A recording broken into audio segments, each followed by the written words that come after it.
ਅਗਲੀ ਗੱਲ ਕਰੀਏ, ਕੁਛ ਰਿਪਬਲਿਕਨ ਲਾ ਮੇਕਰਸ ਉਹ ਸਕੂਲਸ ਤੋਂ ਇਹ ਮੰਗ ਕਰ ਰਹੇ ਆ ਵੀ ਭਾਈ ਆਪੋ ਆਪਣੇ ਸਕੂਲਾਂ 'ਚ ਤੁਸੀਂ ਸੋਸ਼ਲ ਮੀਡੀਆ ਬਲੌਕ ਕਰ ਦਿਓ। ਕਈ ਸਕੂਲਾਂ ਕਾਲਜਾਂ ਦੇ ਵਿੱਚ ਆਲਰੇਡੀ ਟਿਕਟੌਕ ਨੂੰ ਜਿਹੜਾ ਉਹ ਬੈਨ ਕੀਤਾ ਗਿਆ, ਉਹ ਚਾਈਨਾ ਦੇ ਨਾਲ ਉਹਦੇ ਸੰਬੰਧ ਹੋਣ ਕਰਕੇ ਜ਼ਿਆਦਾ ਇਹ ਆ।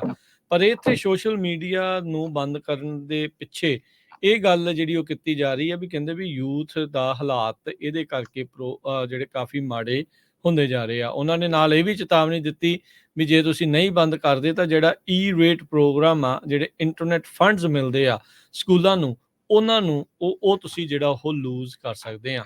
ਸੈਨੇਟਰ ਟੈਡ ਬਰਡ ਨਾਰਥ ਕੈਰੋਲੀਨਾ ਤੋਂ ਤੇ ਸ਼ੈਲੀ ਮੂਰ ਕਪੀਟੋ ਵੈਸਟ ਵਰਜੀਨੀਆ ਤੋਂ, ਉਹਨਾਂ ਨੇ ਇਸ ਚਰਚਾ ਨੂੰ ਜਿਹੜਾ ਹੁਣ ਮੋਹਰੇ ਕੀਤਾ ਹੈਗਾ ਆ। ਈ-ਰੇਟ ਪ੍ਰੋਗਰਾਮ ਦੇ ਤਹਿਤ ਸਕੂਲ ਤੇ ਲਾਇਬ੍ਰੇਰੀਜ਼ ਨੂੰ ਜਿਹੜੇ ਬੱਚੇ ਖਾਸ ਕਰਕੇ ਗਰੀਬੀ ਰੇਖਾ ਤੋਂ ਹੇਠਾਂ ਪੋਵਰਟੀ ਕੰਡੀਸ਼ਨਸ ਦੇ ਵਿੱਚ ਰਹਿ ਰਹੇ ਨੇ, ਰੂਰਲ ਜਾਂ ਅਰਬਨ ਇਲਾਕਿਆਂ ਦੇ ਵਿੱਚ, ਉਹਨਾਂ ਨੂੰ ਫੈਡਰਲੀ ਫੰਡ ਦਿੱਤਾ ਜਾਂਦਾ ਆ, ਡਿਸਕਾਊਂਟ ਦਿੱਤੇ ਜਾਂਦੇ ਆ ਇੰਟਰਨੈਟ ਸਰਵਿਸ ਦੇ ਲਈ, ਹੋਮਵਰਕ ਗੈਪ ਨੂੰ ਪੂਰਿਆਂ ਕਰਨ ਦੇ ਲਈ। ਜਿਹੜੇ ਜਿਹੜੇ ਬਿੱਲ ਨੂੰ, ਜਿਹੜਾ ਹੋਮਵਰਕ ਗੈਪ ਨੂੰ ਕਰਨ ਵਾਲਾ ਆ, ਉਸ ਨੂੰ ਡੈਮੋਕ੍ਰੇਟਸ ਨੇ ਕੈਪੀਟਲ ਹਿੱਲ ਦੇ ਉੱਤੇ ਸਪੋਰਟ ਕੀਤਾ ਸੀਗਾ, FCC ਦੇ ਵਿੱਚ ਵੀ। ਪਰ ਇਹ ਜਿਹੜੇ ਕਾਂਗਰੈਸ਼ਨਲ ਲੀਡਰਸ ਆ, ਹੁਣ ਇਹ ਚਾਹੁੰਦੇ ਆ ਵੀ ਭਾਈ ਸੋਸ਼ਲ ਮੀਡੀਆ ਬੰਦ ਹੋਣਾ ਚਾਹੀਦਾ ਆ, ਕਿਉਂਕਿ ਇਹਦੇ ਨਾਲ ਬੜੀ ਪ੍ਰੋਬਲਮ ਆ ਰਹੀ ਆ। ਇਹ ਬਿੱਲ ਦੇ ਵਿੱਚ ਇਹ ਵੀ ਲਿਆਉਣ ਦੀ ਕੋਸ਼ਿਸ਼ ਕਰ ਰਹੇ ਆ ਵੀ ਬੱਚਿਆਂ ਦੀ ਜਿਹੜੀ ਆਨਲਾਈਨ ਸੇਫਟੀ, ਉਸ ਦੇ ਵਿੱਚ ਕੀ ਜਿਹੜਾ ਹੋਰ ਕੀਤਾ ਜਾ ਸਕਦਾ ਆ। ਲਾਅ ਮੇਕਰਸ, ਕਈ ਜਿਹੜੇ ਲਾਅ ਮੇਕਰਸ ਆ ਉੱਥੇ, ਉਹਨਾਂ ਨੇ ਇੱਕ ਨਵਾਂ ਬਿੱਲ ਇਹ ਵੀ ਇੰਟਰੋਡਿਊਸ ਉੱਥੇ ਕੀਤਾ ਆ ਵੀ ਬੱਚੇ ਜਿਹੜੇ 13 ਸਾਲ ਤੋਂ ਘੱਟ ਦੀ ਉਮਰ ਵਾਲੇ ਆ, ਉਹਨਾਂ ਦਾ ਟੋਟਲ ਐਕਸੈਸ ਸੋਸ਼ਲ ਮੀਡੀਆ ਤੋਂ ਆਲ ਟੂਗੈਦਰ ਉਸ ਨੂੰ ਬੈਨ ਕਰ ਦਿੱਤਾ ਜਾਵੇ।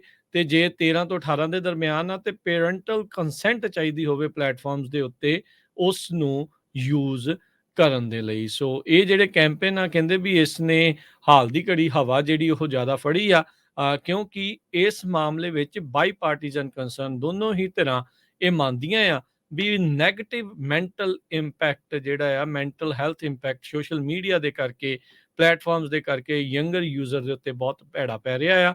ਸੋ ਡਿਜੀਟਲ ਰਾਈਟ ਗਰੁੱਪਸ ਉੱਦਾਂ ਇਹਨਾਂ ਐਫਰਟਸ ਦੇ ਉਲਟ ਬੋਲੇ ਆ। ਉਹਨਾਂ ਨੇ ਕਿਹਾ ਵੀ ਬੱਚਿਆਂ ਨੂੰ ਸੋਸ਼ਲ ਮੀਡੀਆ ਤੋਂ ਕੱਟ ਆਫ ਕਰਨ ਦੇ ਨਾਲ ਨੁਕਸਾਨ ਜ਼ਿਆਦਾ ਹੋਊਗਾ ਤੇ ਫਾਇਦਾ ਘੱਟ। ਉਹ ਕਿਉਂ ਕਹਿਣਗੇ? ਕਿਉਂਕਿ ਉਹਨਾਂ ਦਾ ਤਾਂ ਫਿਰ ਜਿਹੜੀ ਆ ਐਡ ਰੈਵਨਿਊ ਜਿਹੜਾ ਉਹ ਘਟੂਗਾ, ਯੂਜ਼ਰ ਜਿਹੜੇ ਉਹ ਘਟਣਗੇ। ਪਰ ਆਈ ਥਿੰਕ ਇਸ ਦੇ ਉੱਤੇ ਸਾਰਿਆਂ ਨੂੰ ਹੀ ਵਿਚਾਰਨ ਦੀ ਜਿਹੜੀ ਉਹ ਜ਼ਰੂਰਤ ਆ ਵੀ ਬੱਚਿਆਂ ਦੇ ਉੱਤੇ ਇਸ ਦੇ ਕਿੱਦਾਂ ਦੇ ਇਫੈਕਟ ਹੋ ਰਹੇ ਆ। 150 ਦੇ ਕਰੀਬ ਰਾਈਟ ਏਡ ਦੇ ਸਟੋਰ ਬੰਦ ਹੋਊਗੇ ਕਿਉਂਕਿ ਕੰਪਨੀ ਨੇ ਬੈਂਕਰਪਸੀ ਫਾਈਲ ਕਰ ਦਿੱਤੀ ਇਸ ਹਫ਼ਤੇ। ਲਾਸ ਐਂਜਲਸ ਏਰੀਏ 'ਚ ਇਹਨਾਂ ਜੋ ਸਟੋਰ ਆ, ਇਹਨਾਂ ਦੀ ਗਿਣਤੀ ਕਾਫੀ ਵੱਡੀ ਆ। 24 ਟੋਟਲ ਟੋਟਲ ਕੈਲੀਫੋਰਨੀਆ 'ਚ 31 ਰਾਈਟ ਏਡ ਦੇ ਸਟੋਰ ਬੰਦ ਹੋਣ ਜਾ ਰਹੇ। ਲਾਸ ਐਂਜਲਸ ਦੇ ਵਿੱਚ ਜਿਹੜੇ ਆ 10 ਸਟੋਰ, ਔਰੇਂਜ ਕਾਉਂਟੀ 'ਚ 6 ਤੇ 2 ਜਿਹੜੇ ਆ ਇਨਲੈਂਡ ਇੰਪਾਇਰ ਜੋ ਸਦਰਨ ਕੈਲੀਫੋਰਨੀਆ ਵਾਲਾ ਏਰੀਆ ਹੈਗਾ ਜੀ। ਸੋ ਵੱਡੀਆਂ ਕੰਪਨੀਆਂ ਜਿਹੜੀਆਂ ਹਰਜੋਤ ਸਿੰਘ ਜੀ ਦਰਵਾਜ਼ੇ ਜਿਹੜੀਆਂ ਉਹ ਬੰਦ ਕਰ ਰਹੀਆਂ ਹੈਗੀਆਂ। ਬੱਚਿਆਂ ਦੀ ਤੇ ਸੋਸ਼ਲ ਮੀਡੀਆ ਦੀ ਗੱਲ ਕਰਦੇ ਜਾਈਏ, ਅਗਲੀ ਖਬਰ ਵੀ ਧਿਆਨ ਮੰਗਦੀ ਆ। ਇੱਕ ਜਿਹੜੇ ਆ ਬੱਚੇ ਦਾ ਸੈਮੀ ਨਾਂ ਸੀਗਾ, 16 ਸਾਲਾਂ ਦਾ ਸੀਗਾ, ਉਹਦੇ ਮਾਪੇ ਹੁਣ ਸਨੈਪਚੈਟ ਦੇ ਉਲਟ ਬੋਲ ਰਹੇ ਆ ਤੇ ਕਹਿੰਦੇ ਵੀ ਉਹ ਲਾ ਸੂਟ ਉਹਨਾਂ ਦੇ ਉੱਤੇ ਉਹਨਾਂ ਨੇ ਕੀਤਾ ਆ। ਜੂਨੀਅਰ ਸੀਗਾ ਹਾਈ ਸਕੂਲ ਦੇ ਵਿੱਚ 2021 'ਚ, ਜਦ ਫੈਂਟਨਲ ਲੇਸਡ ਉਹਨੇ ਪਿੱਲ ਲਈ। ਸਨੈਪਚੈਟ ਤੋਂ ਉਹਨੇ ਸਨੈਪਚੈਟ ਦੇ ਜ਼ਰੀਏ ਉਹ ਇੱਕ ਜਿਹੜਾ ਡਰੱਗ ਪੈਡਲਰ ਆ ਉਹਨੂੰ ਮਿਲ ਕੇ ਉਸਨੇ ਉੱਥੋਂ ਖਰੀਦੀ ਤੇ ਉਸ ਦੀ ਬਾਅਦ ਦੇ ਵਿੱਚ ਓਵਰਡੋਜ਼ ਦੇ ਨਾਲ ਮੌਤ ਹੋ ਗਈ ਆ। ਇੱਦਾਂ ਹੀ ਨਹੀਂ, ਇੱਦਾਂ ਦੇ ਹੋਰ ਬਹੁਤ ਸਾਰੇ ਕੇਸ ਜਿਹੜੇ ਕਹਿੰਦੇ ਵੀ ਉਹ ਸਾਹਮਣੇ ਆ ਰਹੇ ਆ, ਜਿਹੜੇ ਸੋਸ਼ਲ ਮੀਡੀਆ ਦੀ ਵਰਤੋਂ ਕਰਦੇ ਹੋਏ ਡਰੱਗਸ ਪ੍ਰਾਪਤ ਕਰਦੇ ਆ ਤੇ ਬਾਅਦ 'ਚ ਉੱਥੇ ਓਵਰਡੋਜ਼ ਦੇ ਨਾਲ ਮਰ ਰਹੇ ਆ। ਸੋ ਹੁਣ ਸਨੈਪ ਦੇ ਖਿਲਾਫ, ਸਨੈਪਚੈਟ ਦੀ ਜਿਹੜੀ ਪੇਰੈਂਟ ਕੰਪਨੀ ਸਨੈਪ ਇੰਕ ਆ, ਉਹਨਾਂ ਦੇ ਉਲਟ ਇਹਨਾਂ ਨੇ ਜਿਹੜਾ ਲਾ ਸੂਟ ਆ ਉਹ ਕੀਤਾ ਹੈਗਾ ਆ। ਸੋ ਇਹ ਆਪਾਂ ਜਿੱਦਾਂ ਪਹਿਲੀ ਖਬਰ 'ਚ ਵੀ ਕਹਿ ਰਹੇ ਆ ਵੀ ਆਪਾਂ ਨੂੰ ਵੀ ਭਾਈ ਬਹੁਤ ਧਿਆਨ ਇਸ ਦੇ ਵਿੱਚ ਦੇਣ ਦੀ ਜ਼ਰੂਰਤ ਆ।